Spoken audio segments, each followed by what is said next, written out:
Move faster! Honk, beep, the sound of traffic.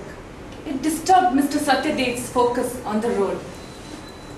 He tried to shut out the sounds, only to find that the sounds from inside him grew even louder. Sounds made by his boss. This project 10 days late. Sounds made by his wife. I have to go to Rahul's school all alone again. Sounds made by Rahul. Daddy, you never listen. Satyadev lost focus on the road, and suddenly there was a bang. His bike had hit a bus. He was thrown and he fell head down onto the unforgiving road.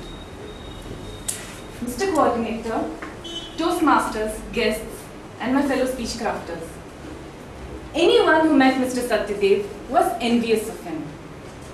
An executive in an MNC, he had a very charming wife, Savvy, and a son, Rahul, who was bright and energetic.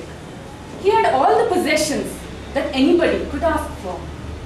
Yet, Mr. Satyadev was a loner. He longed for peace at home. He longed for solitude in his office. Driving in distress that day, he had met with a terrible accident. Now he lay motionless on the road, surrounded by people and motorists. A policeman came slowly, rather reluctantly, for it was obviously a fatal accident. He removed his helmet to find him bleeding. Hey, take me to the hospital, quick! Someone call the ambulance! Do something, dumb idiots!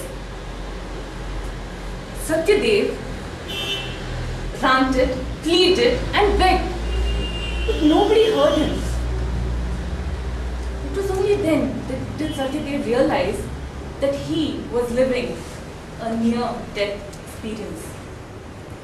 He saw his body being lifted and placed inside the ambulance. He saw it all very clearly. He saw the ambulance speeding to a hospital nearby. He saw his wife, his daughter, his son, and his father come rushing through the hospital doors. His wife almost fainted on hearing about the accident. His father collapsed senselessly and Rahul clutched on to his mother. While he lay on the operating table with a slew of doctors around him, every available machine attached to his body. The doors opened again and his colleagues, his boss came rushing in. His boss was saying, I can't lose him now. He was the best. I am at the center of all this. He wondered. The whole spectrum of his life passed before him. All the discontent, the disharmonies, a whole life trying to get away from it all. But now he wanted to stay in it. His wife had slipped into deep prayer. She refused to believe that her husband was sinking into oblivion. Yes, he could feel it. He could feel his body being disconnected from his ethereal body. A dark shroud of death began to envelop Mr. Satyadev. At that moment, a single overwhelming thought prevailed.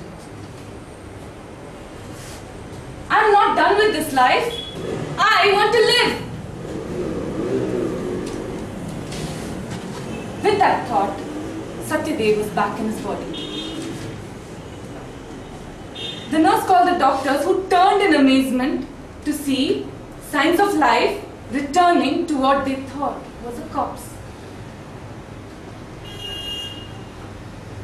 Satyadev's recovery was slow. His wife, who had never given up on him, nursed him back to health. Rahul was the happiest. His papa now listened to all his tales, and the three of them would be talking endlessly. Even his boss had very few complaints. His productivity had increased. It was because Satyadev's perspective of life had changed.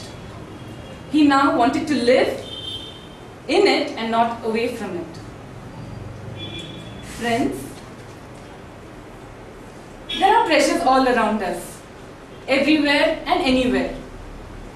But do you have to let it overstress you? Do you have to resent your near and dear ones?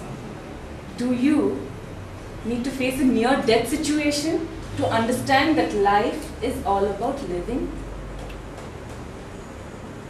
As Abraham Lincoln says, it is not the years in your life that count. In the end, it is the life in your years.